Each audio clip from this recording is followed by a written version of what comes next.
这个香港政府因为要修改逃犯条例，引发的反送中的游行，为6月初一直持续到即卖也未煞。游行抗议已经变作闹会事件。咱台湾真出名的歌手兼这个制作人陈明章，特别做一条台语歌《香港自由》，来表达对反送中民众的关心。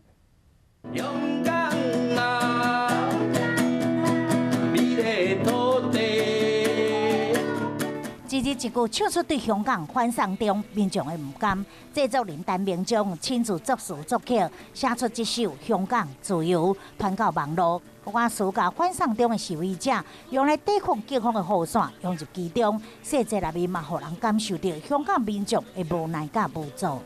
我用我的心来给你的雨伞，行过这个悲惨的世界。 陈明章是黑名单工作室的灵魂人物，伊的创作经常口述史书，嘛伫香港自由中表现出对独裁暴力的谴责。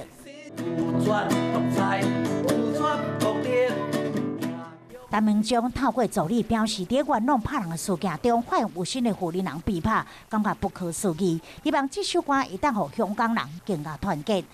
嘛准备广东语的版本，互香港人嘛会当传唱。袂少香港的网友嘛有上网留言，一暗香港人拢真悲愤。听着这首歌，安慰鼓励我的心声。听完这首歌，拢叫要哭。